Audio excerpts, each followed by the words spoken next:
किसी भी solar system की इंस्टॉलेशन के लिए उसका डिसीजन लेने से पहले 7 अदद पॉइंट्स होते हैं, 7 बुनियादी बातें होती हैं, 7 कसौटियां होती हैं। बाद लोग ऐसे होते हैं जो कि हर बाल के ऊपर छक्का मारना चाहते हैं। आपको पता है कि इंसान की ये फितरत है कि हम चाहते हैं कि हमें हर मामले में फ़ायदा ही फ़ायदा हो, कहीं पे कोई नुकसान ना हो। अस्सलाम वालेकुम जनाब, कैसे मिजाज हैं आप सबके? आप देख रहे हैं एजे इलेक्ट्रिक यूट्यूब चैनल और मेरा नाम आमिर है। साल चल रहा है जी 2024। डॉलर पाकिस्तान में तकरीबन 280 रुपए का हो चुका है। महंगाई ने अवाम की कमर तोड़ दी है और आए रोज़ बिजली के जो निर्ख हैं उनमें इजाफा होता चला जा रहा है। और इसकी वजह यह है कि दुनिया में नहायत जिद्दत आ जाने के बावजूद पाकिस्तान में अभी तक जो बिजली है वो फर्नेस ऑयल से तैयार की जा रही है, जो कि दुनिया का एक महंगा तरीन आइटम है। और एक आम आदमी जिसका माहाना बिजली का खर्च 250 से 300 यूनिट्स के दरमियान है, उसका एवरेज जो मंथली बिल है वो तकरीबन 18 से 20 हज़ार आ रहा है। ऐसे में ज़रूरी है कि सोलर एनर्जी की आगाही पैदा की जाए। सूरज जो कि पाकिस्तान में 365 दिनों में से 300 दिन निकलता है, और इसके अलावा नेट मीटरिंग जैसी सहूलत भी गवर्नमेंट ने मुयस्सर की हुई है।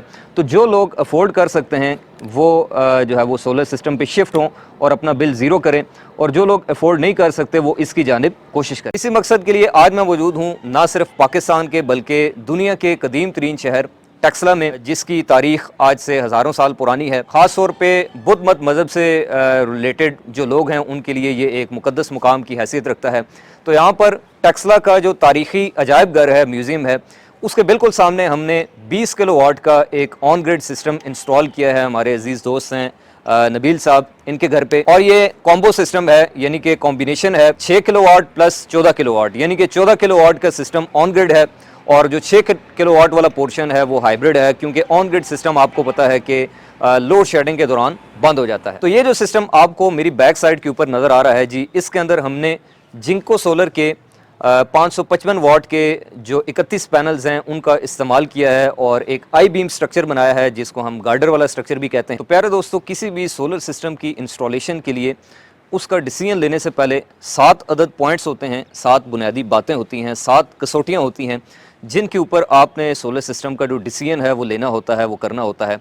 जिनमें सबसे पहले नंबर पे हैं जी सोलर पैनल्स, दूसरे नंबर पे सोलर स्ट्रक्चर, तीसरे नंबर पे सोलर इन्वर्टर, चौथे नंबर पे बैटरियाँ, पाँचवें नंबर पे सोलर सिस्टम का control, monitoring and protection system, छठे नंबर के ऊपर नेट मीटरिंग, और last but not the least सबसे इम्पॉर्टेंट पार्ट और 7वां पॉइंट सोलर सिस्टम की फिटिंग या फिर इंस्टॉलेशन या फिर कमीशनिंग, जिसके ऊपर आकर अक्सर दोस्त जो है वो धोखा खा जाते हैं और उसके बाद या तो सोलर इंस्टॉलर को गालियां देते हैं या फिर सोलर सिस्टम को गालियां देते हैं। तो सबसे पहले बात कर लेते हैं जी सोलर पैनल्स की। तो सोलर पैनल्स की आज की डेट में काफ़ी सारी इकसाम, काफ़ी सारी वैरायटीज़, काफ़ी सारी टेक्नोलॉजीज़ मार्केट के अंदर अवेलेबल हैं। काफ़ी सारे ब्रांड्स हैं, जैसा कि लॉन्जी है, जिंको है, Canadian, Trina, astro energy, Inverex के पैनल्स, और इसके अलावा भी काफ़ी सारे ब्रांड्स आपको मार्केट में जो है वो सोलर पैनल्स के दिखने को मिल जाते हैं। इसमें ब्रांड मैटर नहीं करता, आप किसी भी कंपनी का सोलर पैनल ले सकते हैं।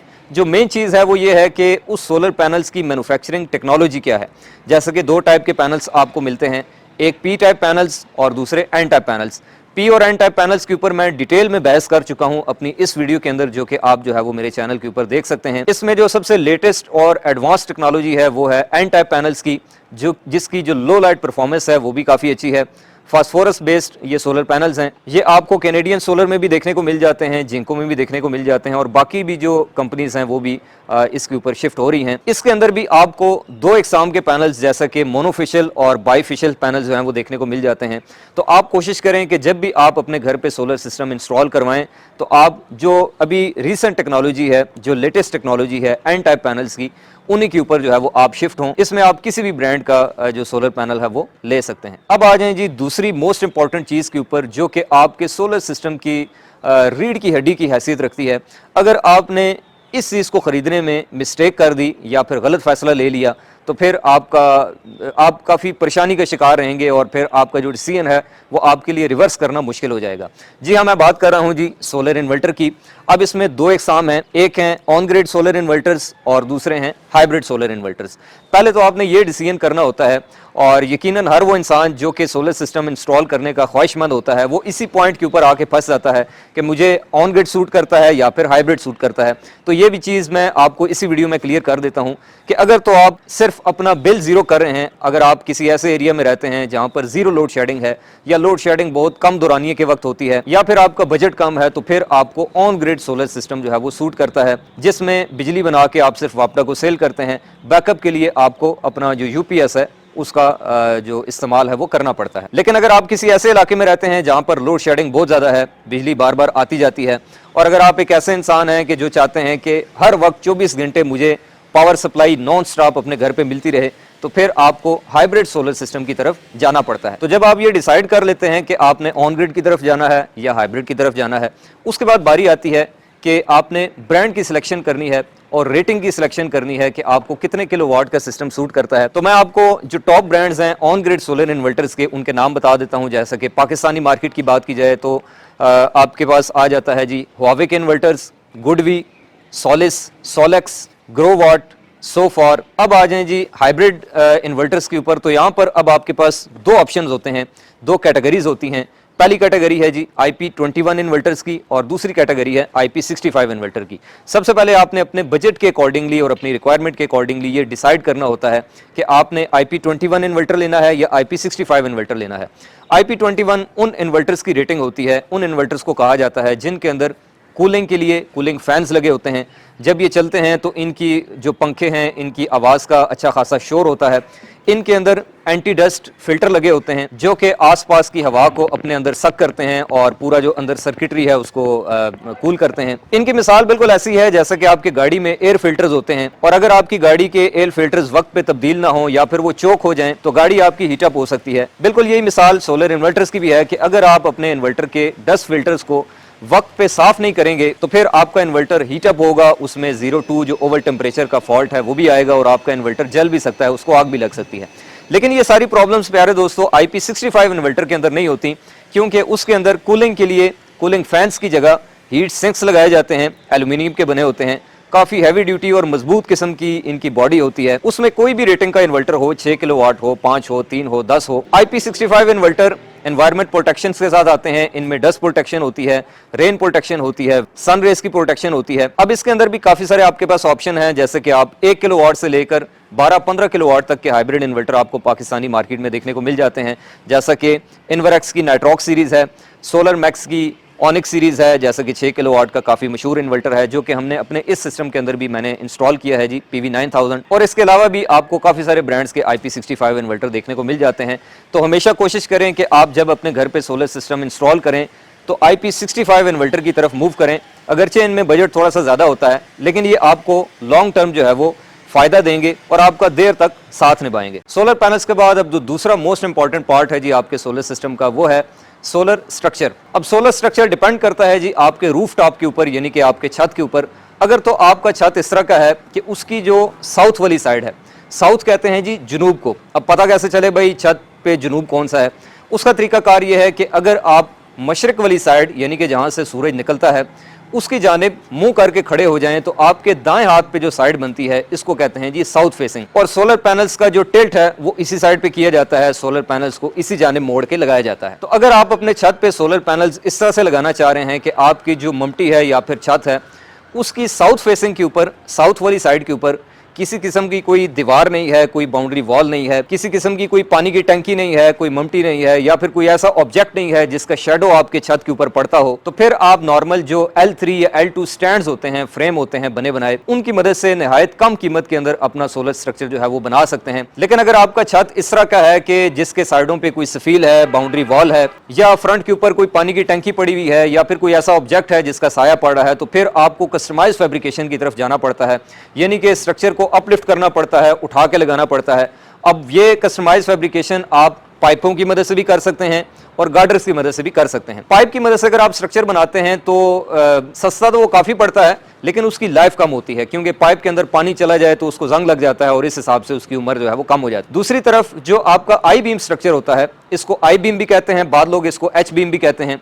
बहरहाल गार्डर वाला जो स्ट्रक्चर होता है, जैसा कि आपको मैं यहाँ पर दिखा रहा हूँ, इस सिस्टम के अंदर हमने आई बीम जो स्ट्रक्चर है 36 पैनल्स का ये टोटल इंस्टॉल किया है और इसके अंदर 31 अदद सोलर पैनल्स हमने इंस्टॉल किए हैं जी। काफ़ी हैवी ड्यूटी किस्म का और काफ़ी प्रिसाइज तरीके से, काफ़ी मेहनत करके स्ट्रक्चर को जो है वो हमने बनाया है और इसका पूरा जो 360 एक वॉक राउंड है वो आप इस वक्त वीडियो में देख पा रहे हैं। आधा स्ट्रक्चर हमने नीचे वाले छत के ऊपर रखा है और आधा बैक साइड से ऊपर पीछे जो ममटी बनी हुई थी उसके ऊपर जो है वो लगा दिया है। और जब आप आई बीम स्ट्रक्चर या कस्टमाइज फैब्रिकेशन करते हैं तो इसके अंदर काफ़ी सारी जो कैलकुलेशंस हैं, काफ़ी सारे फैक्टर्स इन्वॉल्व होते हैं। वर्टिकली और हॉरिजेंटली तमाम पैनल्स के दरमियान में गैप रखना है एयर के लिए, एयर पॉकेट्स आपने रखनी है ताकि हवा का जब प्रेशर आए तो वो बीच में से निकल जाए। इसके अलावा एक मोस्ट इंपॉर्टेंट चीज वो ये है कि अक्सर इंस्टॉलर्स या फिर कंपनीज या फैब्रिकेशन वाले ये गलती करते हैं कि उनके पास जो पिछले किसी प्रोजेक्ट से या किसी साइड से बचे हुए पीसेज होते हैं, लोहे के, गार्डर के हों या पाइप के हों, वो उन्हीं को जोड़ जाड़ के बाद औकात जो है वो पूरा का पूरा स्ट्रक्चर बना देते हैं, जो कि आपके स्ट्रक्चर की जो स्ट्रेंथ है उसको वीक करने का सबब बनता है। गार्डर्स के साथ साथ एक और चीज कि आपने जो सी चैनल्स लगाने हैं, जो लोहे के भी हो सकते हैं और इसके अलावा जीआई के भी हो सकते हैं, उनका गेज प्रॉपर होना चाहिए और इसके अलावा उनके साथ जो आपने पैनल्स को टाइट करना है उसके लिए जो नट बोल्ट्स हैं वो भी अच्छी क्वालिटी के और जीआई के होने चाहिए ताकि उनको वक्त गुजरने के साथ साथ जंग ना लग जाए। तो सोलर स्ट्रक्चर आपके सोलर सिस्टम में एक बुनियादी चीज है, इसके ऊपर आपने जो है वो इसकी मजबूती के ऊपर कोशिश करनी है कि कंप्रोमाइज नहीं करना। तो solar panels, solar structure, solar inverter के बाद अब अगली मोस्ट इंपॉर्टेंट चीज है जी बैटरी। बैटरी तब इस्तेमाल होती है जब आप हाइब्रिड सोलर सिस्टम जो है वो अपने घर पे लगवा रहे हों। बैटरीज की अमूमन दो इकसाम हैं जो कि सोलर के अंदर लगती हैं, एक है लेड एसिड बैटरीज और दूसरी हैं lithium ion batteries. Lead acid batteries की भी आगे दो इकसाम हैं, एक तो एक आम सादी तेजाब वाली बैटरियाँ आती हैं जो कि आप अक्सर यूपीएस के साथ अक्सर लोग लगाते हैं, बाद लोग ये सोलर सिस्टम के साथ भी लगाते हैं। अगर आप 3 किलोवाट से नीचे का सिस्टम लगा रहे हैं तो ये दो लगती हैं 24 वोल्ट कन्फिग्रेशन में। अगर आप 3 किलोवाट से ऊपर 5, 6 या 8 किलोवाट का लगा रहे हैं तो फिर 4 अदद जो बैटरीज हैं वो आपको लगानी पड़ती हैं। लेकिन जब आप ये बैटरीज लगा लेते हैं तो हर 2 साल के बाद आपको इन बैटरीज के ऊपर री इन्वेस्टमेंट करनी पड़ती है क्योंकि इनकी मैक्सिमम जो लाइफ है वो ही 2 साल होती है। इसी में कुछ बेहतर आती हैं जी deep cycle batteries, tall tubular batteries भी इनको कहा जाता है और ये तकरीबन 4 से 5 साल के लिए डिज़ाइन होती हैं। इनके थोड़े से लाइफ साइकिल नॉर्मल जो बैटरीज हैं उनसे ज़्यादा होते हैं, लेकिन इनके अंदर भी प्रॉब्लम यह है कि आप इनको हैवी ड्यूटी किस्म का लोड इनके ऊपर नहीं डाल सकते। अगर आप ये बैटरियां लगा के कोई एसी या मोटर इस्त्री चलाना चाहते हैं तो ये चीज़ आप दिमाग से निकाल दें। उसके लिए आपको लिथियम आयन बैटरीज के ऊपर जो है वो मूव करना पड़ता है जो कि तकरीबन 10 से 12 साल के लिए डिज़ाइन होती हैं, 4 से 5 हज़ार लाइफ साइकिल्स के साथ आती हैं। पाकिस्तानी मार्केट में काफ़ी सारे ब्रांड्स आपको देखने को मिल जाते हैं लिथियम बैटरीज़ के, जैसा कि पायलनटेक है, डोंगजिन की बैटरीज़ हैं, ज़ियोनिक की बैटरीज़ हैं और इसके अलावा भी काफ़ी लोकल और पाकिस्तानी जो ब्रांड्स हैं वो आपको लिथियम आयन बैटरीज़ के देखने को मिल जाते हैं। लिथियम बैटरी का अगर आप इंतखाब करते हैं अपने सोलर सिस्टम के अंदर तो सबसे जो इंपॉर्टेंट चीज़ है जिसका आपने ख़ास ख्याल रखना है वो ये है कि उसके अंदर एक चीज़ होती है जिसको हम BMS कहते हैं, बैटरी मैनेजमेंट सिस्टम। BMS का आपके इन्वर्टर के साथ कंपैटिबल होना लाजमी है। अगर BMS कंपैटिबल नहीं है तो फिर लिथियम बैटरी लगाने का आपको कोई खास फायदा नहीं होगा। अब आ जाएं जी 5वें सबसे मोस्ट इंपॉर्टेंट पॉइंट के ऊपर और वो है सोलर सिस्टम का control, monitoring and protection system, जो कि मेरे इस सिस्टम का आपको यहाँ पर नज़र आ रहा है। यहाँ पर हमने 2 अदर इन्वर्टर्स लगाए हैं, एक है जी ऑन ग्रिड इन्वर्टर 20 किलोवाट का सोफार कंपनी का और दूसरा हाइब्रिड इन्वर्टर है 6 किलोवाट का सोलर मैक्स PV9000, बड़ा मशहूर मॉडल है, IP65 इन्वर्टर है। तो इस control, monitoring and protection system में जो याद रखने की बात है और जो इंपॉर्टेंट फैक्टर है वो ये है कि इसके अंदर आप तार कौन सी इस्तेमाल कर रहे हैं, चाहे वो AC वायर हो या फिर DC वायर हो, DC ब्रेकर्स कौन से इस्तेमाल कर रहे हैं, AC ब्रेकर्स कौन से इस्तेमाल कर रहे हैं, चेंज ओवर स्विच किस क्वालिटी के और कितने एम्पेयर के, कितनी रेटिंग के, किस टाइप के, किस किस्म के, किस कंपनी के इस्तेमाल कर रहे हैं, ये सारे फैक्टर्स मैं आपको इस पॉइंट के अंदर क्लियर करता हूँ। सबसे मेन चीज़ है जी वो है आपका सोलर इन्वर्टर, एक ऑन ग्रिड और दूसरा हाइब्रिड। ऑन ग्रिड लगाया है जी 20 किलोवाट का ग्रिड टाइड इन्वर्टर, जिसको ऑन ग्रिड इन्वर्टर भी कहते हैं। ये 3 फेज इन्वर्टर है और चूंकि लोड शेडिंग के दौरान ये इन्वर्टर काम नहीं करता, बंद हो जाता है, ये ग्रिड डिपेंडेंट है। तो लोड शेडिंग के दौरान ज़रूरी किस्म का जो लोड होता है जैसे कि वॉशिंग मशीन, इस्त्री, पंखे, लाइटें और इस तरह की चीज़ें, CCTV कैमराज, उनकी रिक्वायरमेंट्स को फुलफिल करने के लिए हमने एक अलग से साथ में 6 किलोवाट का हाइब्रिड सोलर इन्वर्टर लगाया है। दोनों जो इन्वर्टर्स हैं, हाइब्रिड भी और ऑन ग्रिड की, दोनों की अलग अलग डिस्ट्रीब्यूशन की है। हाइब्रिड वाले के साथ उसका अलग से अपना जो डिस्ट्रीब्यूशन बॉक्स है वो लगाया है जी, और ऑन ग्रिड वाले के साथ उसका अपना DB बॉक्स है। और इसके अलावा सेफ्टी के उसूलों को मद्देनज़र रखते हुए हमने दोनों जो डिस्ट्रीब्यूशन बॉक्सेस हैं उनको मेटल बॉडी के अंदर लगाया है, ताकि अगर किसी भी किस्म की कोई खुदा न खास्ता आग लगती है तो उस सूरत में कम से कम जो है वो नुकसान हो। और आग लगने की सूरत में डुअल प्रोटेक्शन के लिए हमने, आप देख सकते हैं, जो फायर सेफ्टी बॉल्स होती हैं, AFO के नाम से आती हैं, उनको भी एक ऊपर लगा दिया है और एक यहाँ पर बैटरी के करीब लगा दिया है, ताकि अगर खुदा न खास्ता आग लगती है तो ये ऑटोमेटिकली उस पर काबू पा लें। अब मैं आपको इस पूरे डिस्ट्रीब्यूशन सिस्टम का थोड़ा सा एक ओवरव्यू दे देता हूँ कि इसके अंदर क्या कौन कौन सी चीज़ें हैं। सबसे पहले आ जाएं जी अपने इस ऑन ग्रिड इन्वर्टर की तरफ। तो इसका जो डिस्ट्रीब्यूशन बॉक्स है, इसको जब हम ओपन करते हैं तो इसके अंदर कोई बहुत ज़्यादा लंबी चौड़ी साइंस नहीं होती। सिंपल एक 4 पोल AC ब्रेकर है जो कि वापडा मेंस के लिए है। जो 3 फेज सप्लाई आ रही है वो पहले इस ब्रेकर में आती है और वहाँ से आगे इन्वर्टर में जाती है। इसके अलावा चूंकि हमने 11 किलोवाट के जो पैनल्स हैं वो इसके साथ कनेक्ट किए हैं, तो उसकी हमने 2 स्ट्रिंग्स बनाई हैं, एक PV स्ट्रिंग 1 और दूसरी PV स्ट्रिंग 2, जिनके ऊपर हमने जो सोलर के DC ब्रेकर्स हैं वो इंस्टॉल कर दिए हैं। और साथ में अर्थिंग से कनेक्ट करने के लिए एक अदद जो AC SPD है, सर्ज प्रोटेक्शन डिवाइस, जो कि वापडा की तरफ से सर्ज आने की सूरत में उनको कैप्चर करेगी, वो भी इसके अंदर इंस्टॉल कर दी है। अब इसमें आपने कोशिश ये करनी है कि जो आपने ब्रेकर्स और SPDs यूज़ करनी है वो कोशिश करें कि आप या तो इम्पोर्टेड हों। उसके बाद आ जाएं जी जो हमारा हाइब्रिड इन्वर्टर है, इसके डिस्ट्रीब्यूशन बॉक्स की तरफ। तो यहाँ पर आप देख सकते हैं वापडा और सोलर दोनों के लिए अलग अलग फ्रंट साइड के ऊपर जो है वो हमने इंडिकेशन लाइट्स लगा दी हैं, जो कि एक वोल्ट मीटर भी हैं।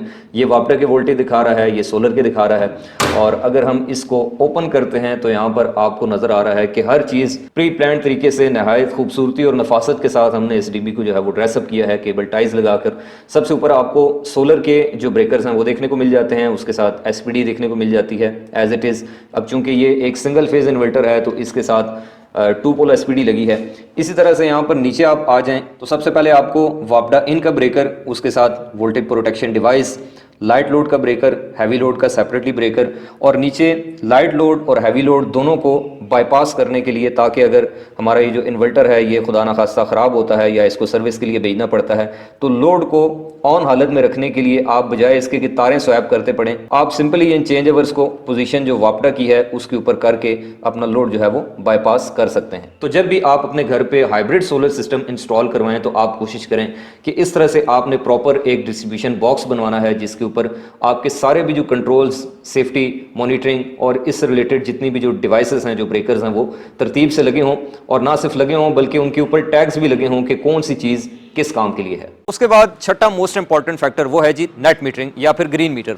नेट मीटरिंग के लिए जो बुनियादी शर्त है वो ये है कि अगर आप सोलर सिस्टम लगवा कर उसके साथ नेट मीटरिंग करवाना चाह रहे हैं तो आपके घर के बाहर जो बिजली का खंभा लगा हुआ है, जो पोल लगा हुआ है, उसके ऊपर 4 तारें होनी चाहिए, यानी कि 3 फेज की अवेलेबिलिटी आपके घर के बाहर होनी चाहिए। क्योंकि वापटा का ये रूल है कि अगर आपके पास 3 फेज की अवेलेबिलिटी नहीं है तो फिर आप नेट मीटरिंग के लाइसेंस के लिए अप्लाई नहीं कर सकते। अब इसमें एक और प्रॉब्लम जो अक्सर आती है उसका भी जिक्र करना ज़रूरी है इस वीडियो के अंदर, और वो ये है कि पाकिस्तान में जितनी भी जो डिस्कोस हैं, डिस्कोस कहते हैं उन सप्लाई कंपनियों को जो कि NTDC यानी कि नेशनल ट्रांसमिशन डिस्पैच कंपनी से बिजली ले के आपको पहुंचाती हैं। जैसा कि इस्लामाबाद में आइस्को है, कराची में K इलेक्ट्रिक है, पेशावर में पेस्को है, लाहौर में लेस्को है, फैसलाबाद में फेस्को है, और इसके अलावा गैपको, और ये सारी कंपनियां, इन सब का ये रूल है कि आप सिंगल फेज इन्वर्टर के ऊपर नेट मीटरिंग का लाइसेंस नहीं ले सकते, उसके लिए आपको 3 फेज इन्वर्टर की रिक्वायरमेंट होगी। लेकिन दूसरी तरफ प्रॉब्लम यह है कि पाकिस्तान में जितने भी हाइब्रिड इन्वर्टर हैं वो सारे के सारे सिंगल फेज हैं, 5 किलोवाट से लेकर 10 किलोवाट कैटेगरी में। तो जब कोई बंदा हाइब्रिड सोलर सिस्टम लगवाने का प्रोग्राम बनाता है तो उसके पास सिर्फ सिंगल फेज इन्वर्टर का ऑप्शन बचता है, तो वो लीगली नेट मीटरिंग के लिए अप्लाई नहीं कर सकता। तो आ जाएं जी सबसे मोस्ट इंपॉर्टेंट और फाइनल पार्ट की तरफ, जिसके ऊपर अक्सर आकर पाकिस्तान में लोग जो है वो फंस जाते हैं और अपना लाखों की जो इन्वेस्टमेंट है उसको बर्बाद कर बैठते हैं। वो है जी आपके सोलर सिस्टम की इंस्टॉलेशन। बाद औक़ात बहुत सी गुमनाम किस्म की छोटी मोटी कंपनियों में मेहनती लोग होते हैं और उनके हाथ में सफाई भी होती है, और बाद औक़ात बहुत बड़ी बड़ी नामी ग्रामी कंपनीज़ के अंदर भी कामचोर लोग जो है वो आपको देखने को मिल जाते हैं। बेसिकली जो इंस्टॉलेशन है ये आपकी कंपनी बेस्ड नहीं होनी चाहिए, ये इंस्टॉलर बेस्ड होनी चाहिए। क्योंकि मेन चीज़ देखें, आप किसी बड़ी से बड़ी कंपनी से भी काम करवा लें, जिस बंदे ने हाथ से आपके आके काम करना है, जो टेक्नीशियन है, असल में उसकी एक्सपर्टीज़ और उसकी जो प्रैक्टिस है और इसका जो नॉलेज है वो ज़्यादा अहमियत का हामिल है। पाकिस्तान में अक्सर यूँ होता है कि लोग 15 लाख का, 20 लाख का, 25 लाख का, 30 लाख का सामान लेके किसी भी अनाड़ी बंदे के हवाले कर देते हैं, और वो आपकी वो सारी की सारी जो मेहनत है, वो सारी की सारी जो इन्वेस्टमेंट है, वो सारी की सारी जो चीज़ें हैं, वो अपने उस अनाड़ीपन की वजह से वो बिगाड़ देता है। और बाद औक़ात यूँ भी होता है कि लोग महंगे से महंगा सामान जो है वो ख़रीद लेते हैं उनकी कोशिश होती है कि अच्छी से अच्छे सोलर पैनल हो हमारे, अच्छा से अच्छा इन्वर्टर हो, सारी चीज़ें अच्छी ले लेते हैं, लेकिन फिर एंड पे इंस्टॉलर ढूंढने की बारी आती है तो वो कहते हैं कि कोई कम से कम पैसों में जो बंदा है वो हमें मिल जाए जो कि हमारा ये सामान फिट कर दे। और फिर इंस्टॉलर से वो ऐसे भी लोग देखें हमने जो 500-500 रुपए के लिए जो है वो बहस कर रहे होते हैं। बाद औक़ात लोग 10 किलोवाट का 15 किलोवाट का बड़े से बड़ा सिस्टम लगवाने के ख्वाहिशमंद होते हैं, वो 30 लाख का 35 लाख का सामान ले लेते हैं और एंड पे आके कहीं 5-10 हज़ार पे जो है वो फंस जाते हैं, सिर्फ इस बुनियाद के ऊपर के जो इंस्टॉलेशन कंपनी है या फिर जो इंस्टॉलर है, जो कारीगर है, वो इनसे क्वालिटी ऑफ वर्क के पैसे डिमांड कर रहा होता है। अब देखें, एक तरफ एक बंदा है जो कि एक पेचकस, प्लास और हथौड़ी से पूरा आपका सोलर सिस्टम इंस्टॉल कर दे, और दूसरी तरफ कोई ऐसा बंदा है जिसके पास उसकी फील्ड्स के रिलेटेड जो इंडस्ट्रियल टूल्स हैं जो कि किसी भी प्रोफेशनल सोलर सिस्टम की इंस्टॉलेशन में दरकार होते हैं। अब इन दोनों के जो इंस्टॉलेशन चार्जेस हैं उनमें फ़र्क तो होगा और इसी तरह से इनकी क्वालिटी में भी फ़र्क होगा। और इसमें भी बाद लोग ऐसे होते हैं जो कि हर बाल के ऊपर छक्का मारना चाहते हैं। आपको पता है कि इंसान की ये फितरत है कि हम चाहते हैं कि हमें हर मामले में फ़ायदा ही फ़ायदा हो, कहीं पे कोई नुकसान ना हो। और ख़ास तौर पर वो दोस्त जिनका थोड़ा टेक्निकल बैकग्राउंड होता है या फिर इलेक्ट्रिकल इंजीनियर्स जो कि सोलर के शोबे से वाबस्ता नहीं होते, क्योंकि मैं इस फील्ड में हूं तो मुझे रियल टाइम जो डाटा है वो मेरे पास है। ग्राउंड रियलिटी यही है कि अगर आपने इलेक्ट्रिकल इंजीनियरिंग में पीएचडी भी कर ली है तो जब तक आपको मार्केट का पता नहीं होगा कि मार्केट में कौन कौन सी टाइप्स के इन्वर्टर्स हैं, कौन से पैनल हैं, किस कंपनी की आफ्टर सेल सर्विसेज अच्छी हैं, ये सारी बातें आपको वो बता सकता है जो कि कमर्शियली ये काम कर रहा हो। तो वो जो रिसर्च करके बैठे होते हैं, मार्केट जो है वो उसको सपोर्ट नहीं करती और नतीजतन ये होता है कि आप कोई ना कोई गलत चीज जो है वो परचेज कर लेते हैं और फिर 1 साल बाद या 6 माह बाद औकात आपकी वो सारी इन्वेस्टमेंट जो है वो डूब जाती है। तो इस तरह के लोग अपने जो ओवर कॉन्फिडेंस है उसके चक्कर में मारे जाते हैं। इसमें रोज बरोज नई नई चीजें जो हैं वो इन्वेंट हो रही हैं और जैसे जैसे नई नई चीजें इन्वेंट होती हैं वैसे वैसे ही हमारे यहाँ पाकिस्तान में जो फ्रॉड करने वाले लोग हैं उनकी तादाद में भी इजाफा होता चला जा रहा है। और बाद लोग तो इसमें भी बहुत ज्यादा स्मार्ट बनने की कोशिश करते हैं।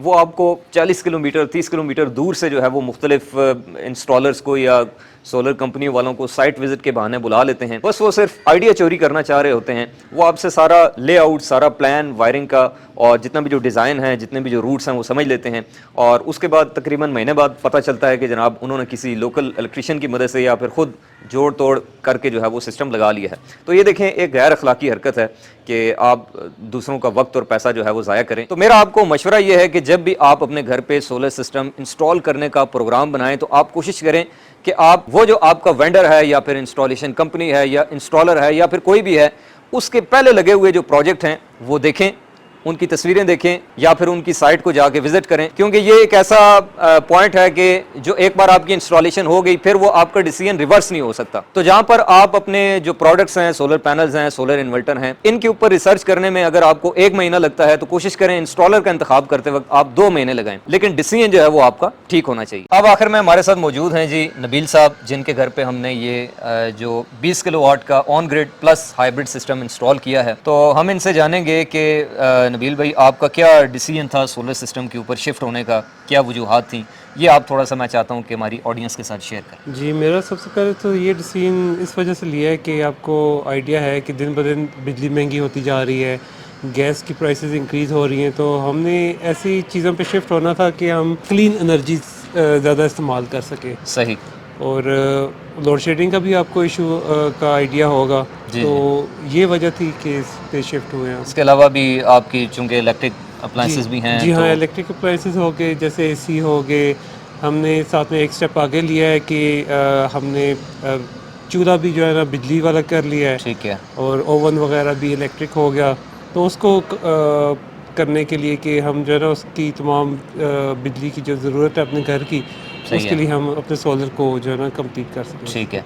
अच्छा, how was the experience with us? हमारे साथ जी बहुत अच्छा। कैसा आपका लगा और कैसी लगी इंस्टॉलेशन? आपका माशाल्लाह बहुत ही प्रोफेशनल काम था और बहुत मज़ा आया आपके साथ काम करके। हर चीज़ आपको आइडिया था उस चीज़ का कि क्या किस तरह करना है और उसकी कॉस्ट कितनी है। आप वो मुझे बिल्कुल कोई ऐसी फीलिंग नहीं हुई कि आपने कोई मुझे कोई इस तरह कहा कि कमीशन के लिए अपने, या आपने मुझे ओपनली कहा कि आपने ये चीज़ें इतने की इधर से मिल रही है, आप किधर से भी लेना चाहें आप ख़ुद ले लें। हर चीज़ का आपने बहुत सहूलत दी और मैं बहुत मुतमईन हूँ। चलें, मोहब्बत है आपकी। अच्छा, आखिर में हमारी ऑडियंस जो कि अक्सर ये जानने के लिए बेताब रहती है कि आप जो वीडियोस बनाते हैं जिन सिस्टम्स की, उनकी कॉस्ट नहीं बताते कि पैसे कितने लगे हैं। तो आप ये बताएं कि आपका सिस्टम वैसे लगे हुए 2-3 माह गुजर चुके हैं, लेकिन ये है कि बल्कि ज़्यादा गुजर चुके हैं, मेरे ख्याल से सितंबर में लगाया था हमने। जी हाँ, उस वक्त 83 पर वाट पे था जब हमने हाँ, परचेज़ किया पैनल्स था। उस वक्त 83 रुपीज़ पर वॉट थे। अभी पैनल्स की कीमतें गिर के, तो अभी जो इनका उस वक्त खर्चा आया था, अभी उससे तो कम ही हुआ था मेरे ख्याल से। कितना आपको 3 मिलियन के आसपास, जी हाँ, 3 मिलियन तक हुआ। यानी कि 30 लाख इनके उस वक्त लग गए थे, क्योंकि इसके अंदर एक 20 किलोवाट का ऑन ग्रिड इन्वर्टर है, प्लस लिथियम बैटरी है, 6 किलोवाट का हाइब्रिड इन्वर्टर है, और उस वक्त पैनल्स की प्राइसेस भी ज़्यादा थी। आज की डेट में अगर आप सेम टू सेम यही सिस्टम लगाते हैं तो तकरीबन कोई 2.5 मिलियन के आसपास सेम यही सिस्टम जो है वो आपको कॉस्ट करेगा। अच्छा नबील भाई, इसके अलावा ये भी बताएं कि आपके सिस्टम को इंस्टॉल हुए तकरीबन 4 से 5 माह गुजर चुके हैं, तो इस सारे अरसे में आपके बिल की क्या सिचुएशन है? बिल तो करंटली नेगेटिव में आ गया है। अल्हम्दुलिल्लाह नेट मीटरिंग का फ़ायदा हुआ है हमें कि उसमें हम यूनिट जो है ना इस टाइम प्रोड्यूस करके वापडा को दे रहे हैं, तो सही है। -74K तक पहुंच गया उसका बिल। -74,000 जी क्रेडिट में आप? क्रेडिट में है, जी हाँ। ठीक और है। अभी दोबारा आई थिंक 1 मंथ रह गया, तो उसके बाद फिर दोबारा कोई वो इसकी वर्किंग जो होती है आफ्टर जी, क्वार्टरली एडजस्टमेंट होती है, अभी जी हाँ। क्वार्टर आपका पूरा तो होगा उसमें तो। फिर आई थिंक जैसे आप भी सजेस्ट कर रहे थे कि अबव 100K जो है ना 1 लाख से ऊपर क्रेडिट में हम आ जाएंगे, उम्मीद तो है। तो प्यारे दोस्तों, ये थी वीडियो एक 20 किलोवाट के on grid plus hybrid system की इंस्टॉलेशन के रिव्यू के ऊपर भी, और इसके अलावा मैंने आपको 7 पॉइंट्स बताए कि जिन 7 कसौटियों को मद्देनज़र रखते हुए आप अपने सोलर सिस्टम की इंस्टॉलेशन का फ़ैसला कर सकते हैं। इससे आपको काफ़ी सारी नई चीज़ें सीखने को मिली होंगी, काफ़ी आपके इल्म में इजाफा हुआ होगा। अगर आप चाहते हैं कि आपको आइंदा भी इसी तरह से सोलर सिस्टम की इंस्टॉलेशन से रिलेटेड, उसकी मेंटेनेंस से रिलेटेड, या फिर आप इलेक्ट्रिकल इंजीनियरिंग के हवाले से यूज़फुल नॉलेज से भरपूर वीडियोस टाइम टू टाइम देखना चाहते हैं, तो आप इस यूट्यूब चैनल एजे इलेक्ट्रिक को सब्सक्राइब कर लें और इस तरह की इंटरेस्टिंग वीडियोस को अपने दोस्तों के साथ भी शेयर किया करें, ताकि ज़्यादा से ज़्यादा लोगों का फ़ायदा हो सके। इंशाल्लाह आपसे मुलाकात होगी फिर किसी नेक्स्ट वीडियो में। तब तक के लिए अपना और अपने प्यारों का रखिएगा ढेरों ख्याल। खुदा हाफिज़।